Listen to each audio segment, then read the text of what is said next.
নমস্কাৰ বন্ধুসকল, স্বাগতম জনাইছোঁ আজি আপোনালোকক মুনমুন বৰা নামৰ ইউটিউব চেনেলটোলৈ। আমি আপোনালোকক কৈ দিছোঁ যে এই চেনেলটোৰ জৰিয়তে আমি বিভিন্ন ধৰণৰ শ্ৰেণীসমূহৰ পাঠভিত্তিক ভিডিঅ'সমূহ বনাবলৈ চেষ্টা কৰোঁ। গতিকে সেই অনুযায়ী আজি আমাৰ ভাৰতৰ ৰাজনৈতিক দলৰ যিটো এটা ছিৰিজ হ'ব, আজি প্ৰথমটো ভিডিঅ' আমি ষ্টাৰ্ট কৰিব গৈ আছোঁ। ভাৰতৰ ৰাজনৈতিক দল, ভাৰতৰ যিটো ৰাজনৈতিক দল বা ইণ্ডিয়ান পলিটিকেল পাৰ্টি,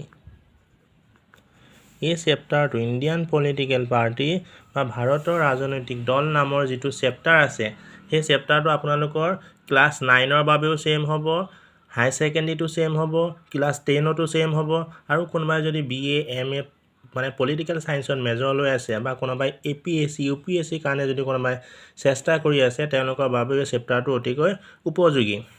গতিকে বন্ধুসকল, আজি আমাৰ ভাৰতৰ ৰাজনৈতিক দল যিটো ছিৰিজ হ'ব, যেনেকৈ মানে এখন প্লেলিষ্টৰ নিচিনা হয়, আমি প্ৰতিটো ভিডিঅ' বা প্ৰতিটো বিষয়ৰ এটা ছিৰিজ বনাওঁ। গতিকে এই ছিৰিজৰ আজি প্ৰথমটো ভিডিঅ', সেইটো হৈছে আমাৰ পাৰ্ট 1। মানে আমাৰ প্ৰথমটো ভিডিঅ' আমি ষ্টাৰ্ট কৰিব গৈ আছোঁ, ভাৰতৰ ৰাজনৈতিক দল। এতিয়া ভাৰতৰ ৰাজনৈতিক দল বুলি ক'ব গ'লে আমি প্ৰথম ভাৰতৰ ৰাজনৈতিক দলৰ কিছুমান ধাৰণা এটা দি লওঁ যে কেনেকুৱা ধৰণৰ হয়, তাৰ বিষয়ে আমি অলপ ব্যাখ্যা দিবলৈ চেষ্টা কৰিম। বন্ধুসকল, আমাৰ যি ভাৰতৰ ৰাজনৈতিক দল আছে, সেইটো আমাৰ গণতান্ত্ৰিক দলীয় ব্যৱস্থা বুলি কোৱা হয়। আমাৰ যিটো ভাৰতৰ ৰাজনৈতিক দলীয় ব্যৱস্থা আছে, সেই দলীয় ব্যৱস্থাটো গণতান্ত্ৰিক দলীয় ব্যৱস্থা বুলি কোৱা হয়। এতিয়া গণতান্ত্ৰিক দলীয় ব্যৱস্থা বুলি কিয়নো কোৱা হয় আপোনালোকে জানেনে বন্ধুসকল? যদি আপোনালোকে জানে তেতিয়াহ'লে কমেণ্ট বক্সত কমেণ্ট কৰিবলৈ নাপাহৰিব। এতিয়া মই বৰ্তমান কৈ দিছোঁ যে গণতান্ত্ৰিক দলীয় ব্যৱস্থা বুলি কিয় কোৱা হয়। যিহেতু বন্ধুসকল, আমি সকলোৱে জানো যে ভাৰতৰ যি ৰাজনৈতিক ব্যৱস্থা আছে, সেই ৰাজনৈতিক ব্যৱস্থাটো গণতান্ত্ৰিক, মানে ভাৰতত লোকতন্ত্ৰ ব্যৱস্থা প্ৰচলন আছে, ভাৰতত গণতান্ত্ৰিক ব্যৱস্থাৰ প্ৰচলন আছে। ভাৰতৰ যিটো ৰাজনৈতিক ব্যৱস্থা, সেই ব্যৱস্থাটো কি হয়, গণতান্ত্ৰিক নীতিৰ ওপৰত প্ৰতিষ্ঠিত হয়। সেয়েহে এতিয়া গণতান্ত্ৰিক নীতিৰ ওপৰত যদি দেশখন প্ৰচলিত হয়, তেনেহ'লে দেশখনত যি দলীয় ব্যৱস্থা থাকিব, সেইটোতো গণতান্ত্ৰিক নীতিৰ ওপৰত প্ৰতিষ্ঠিত হ'ব। মানে জনসাধাৰণে নিজৰ মাজৰ পৰা নিজৰ ইচ্ছা অনুযায়ী যিসকল ব্যক্তিক প্ৰতিনিধি হিচাপে চৰকাৰ গঠন কৰিবলৈ বা দেশৰ শাসন কাৰ্য নিয়ন্ত্ৰণ কৰিবলৈ দায়িত্ব অৰ্পণ কৰিব, তেনে দলকে কি বুলি ক'ব, মানে গণতান্ত্ৰিক ৰাজনৈতিক ব্যৱস্থা বুলি কোৱা হ'ব। এতিয়া আপোনালোকে গম পালেনে বন্ধুসকল, ভাৰতৰ ৰাজনৈতিক ব্যৱস্থাটোক কিয় গণতান্ত্ৰিক ৰাজনৈতিক দলীয় ব্যৱস্থা বুলি কোৱা হয়? আশা কৰোঁ আপোনালোকে বুজি পাইছে বুলি। এতিয়া তাৰ পিছৰখিনিলৈ আমি আগবাঢ়োঁ। চাব বন্ধুসকল, আমাৰ যি পুৰণি ৰাজনৈতিক ব্যৱস্থা আছে, মানে আমাৰ দেশখন ভাৰতবৰ্ষ, আমাৰ যি ভাৰতবৰ্ষ নামৰ যিখন দেশ আছে, সেই দেশখন আগতে কি কৰিছিল, ৰজা মহাৰজাই নিয়ন্ত্ৰণ কৰিছিল। আপোনালোকেতো জানেই বন্ধুসকল, আহোম ৰজা আছিলে, মোগল ৰজা আছিলে, ব্ৰিটিছসকল আছিলে, ব্ৰিটিছসকল পিছত আহিছে বাৰু, আমাৰ ৰজা মহাৰজাসকল আছিলে। গতিকে মহাৰজাসকলে ভাৰতবৰ্ষৰ ৰাজনৈতিক ব্যৱস্থা নিয়ন্ত্ৰণ কৰিছিল। তেওঁলোক কি আছিল, একচৰ্তি শাসন ব্যৱস্থা। তেওঁলোক কেনেকুৱা ধৰণৰ শাসন ব্যৱস্থা আছিল, একচৰ্তি মানে কি, এজনেই নিয়ন্ত্ৰণ কৰিব। এতিয়া ৰজাই হ'ব ৰাষ্ট্ৰৰ বা ৰাজ্যৰ মুৰব্বী, ৰজাৰ মুখৰ কথাই হ'ব কি, আইন। ৰজাৰ মুখৰ কথাই হ'ব আইন। ৰজাৰ ওপৰত আৰু কোনো ব্যৱস্থা নাইকিয়া, ৰজাই মেইন হ'ব। কিন্তু পৰৱৰ্তী কালত কি হৈ গ'ল, সমগ্ৰ বিশ্বতে ৰাজতন্ত্ৰ কি হৈ গ'ল, বিলোপ হৈ গ'ল। পৰৱৰ্তী সময়ত ৰাজতন্ত্ৰ কি হৈ গ'ল, ৰাজতন্ত্ৰটোৰ বিলোপ হৈ গ'ল।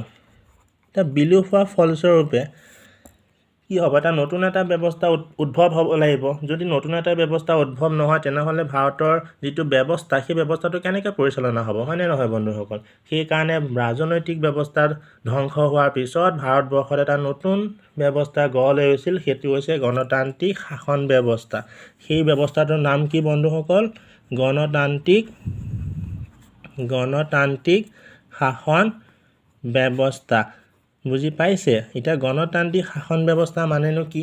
এইমাত্ৰ যে আপোনালোকক কৈ উঠিছিলোঁ গণতান্ত্ৰিক দলীয় ব্যৱস্থা, সেই ছেম ডেফিনেশ্যনটো হ'ব ইয়াৰ ক্ষেত্ৰত।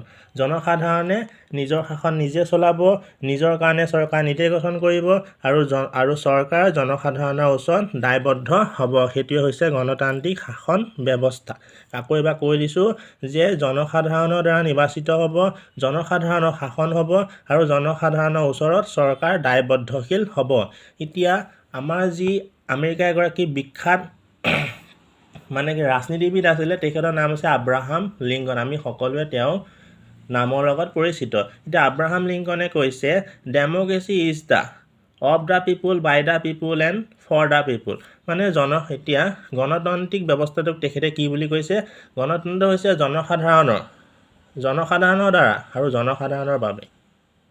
Of the people, by the people and for the people. যিদৰে আমাৰ ভাৰতীয় সংবিধানখনত, আমাৰ যি ভাৰতীয় সংবিধান আছে, ভাৰতীয় সংবিধানখনত কি কৰা হৈছে? আমাৰ যি সংবিধান প্ৰণেতা আছিলে, সংবিধান প্ৰণেতাসকলে এটা কথা স্পষ্ট কৰি দিছে। এক মিনিট মই লিখি দিছোঁ এইখনত। প্ৰণেতাসকল আছে, তেওঁলোকে এটা কথা স্পষ্ট কৰি দিছে যে ভাৰতীয় সংবিধানখন হৈছে ভাৰতীয় জনগণৰ। ভাৰতীয় সংবিধানখনৰ ৰচক ভাৰতীয় জনগণ আৰু ভাৰতীয় জনসাধাৰণে হৈছে সংবিধানৰ আঁৰত থকা বৃহৎ শক্তি। এইখনত মই লিখি দিছোঁ যে আমাৰ যি সংবিধান প্ৰণেতা আছিলে, সংবিধান প্ৰণেতাসকলে ভাৰতীয় সংবিধানত এটা কথা উল্লেখ কৰি দিছে। সেই উল্লেখ কৰা ঘটনাটো বা কথাটো কি হৈছে যে ভাৰতীয় সংবিধানখন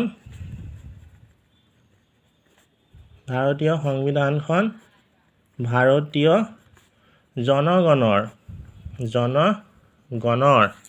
ভাৰতীয় সংবিধানখনৰ ৰচক ভাৰতীয় জনগণ আৰু ভাৰতীয় জনগণই হৈছে সংবিধানৰ আঁৰত থকা বৃহৎ শক্তি। গম পাইছেনে বন্ধুসকল? আমাৰ সংবিধান প্ৰণেতাসকলে ভাৰতীয় সংবিধানত এই কথা উল্লেখ কৰি দিছে যে ভাৰতীয় সংবিধানখন ভাৰতীয় জনগণৰ, ভাৰতীয় সংবিধানখনৰ ৰচক ভাৰতীয় জনগণ আৰু ভাৰতীয় সংবিধানেই হৈছে সংবিধানৰ আঁৰত থকা বৃহৎ শক্তি। এই তিনিটা লাইন আপোনালোকে ধুনীয়াকৈ মুখস্থ কৰি ল'ব, পৰীক্ষাত লিখি দিব, ধুনীয়া নম্বৰ পাব। গতিকে বন্ধুসকল, আমি এই চেপ্টাৰটো যিটো আমাৰ ধাৰণা আছিলে, সেই ধাৰণা নামৰ মানে পৰিচয় বুলি ক'ব পাৰে বা ধাৰণা বুলি ক'ব পাৰে, ভাৰতৰ ৰাজনৈতিক দলৰ যিটো ধাৰণা, এই ব্যৱস্থাটোৰ জৰিয়তে বা এই ডেফিনেশ্যনটোৰ জৰিয়তে আমি গম পাব পাৰোঁ। এতিয়া আমি ভাৰতৰ ৰাজনৈতিক ব্যৱস্থাৰ বিষয়ে, ভাৰতৰ ৰাজনৈতিক ব্যৱস্থাৰ ভাৰতৰ ৰাজনৈতিক ব্যৱস্থাৰ যি আমাৰ অৰ্থ আছে, সেই অৰ্থটোৰ বিষয়ে জানিবলৈ চেষ্টা কৰিম। আমি এইখিনি এই বৰ্তমান যিটো ভিডিঅ' আপোনালোকৰ আগলৈ আগবঢ়ালোঁ, সেই ভিডিঅ'টোৰ জৰিয়তে আপোনালোকে ভাৰতৰ ৰাজনৈতিক দলৰ ধাৰণা সম্পৰ্কে এটা বিস্তৃত বিৱৰণ লাভ কৰিব পাৰিলে। আৰু যদি কোনোবাই এই ভিডিঅ'টো বুজি পোৱা নাই, তেনেহ'লে তেওঁ ৰিভাইজ কৰি পেলাই সম্পূৰ্ণকৈ প্ৰথমৰ পৰা চাব পাৰে। আৰু যদি তথাপিও তেওঁ বুজি নাপায়, তেনেহ'লে আমালৈ কমেণ্ট কৰিব পাৰে। আমি আকৌ নতুন এটা ভিডিঅ' লৈ পেলাই আপোনালোকলৈ আহি যাম।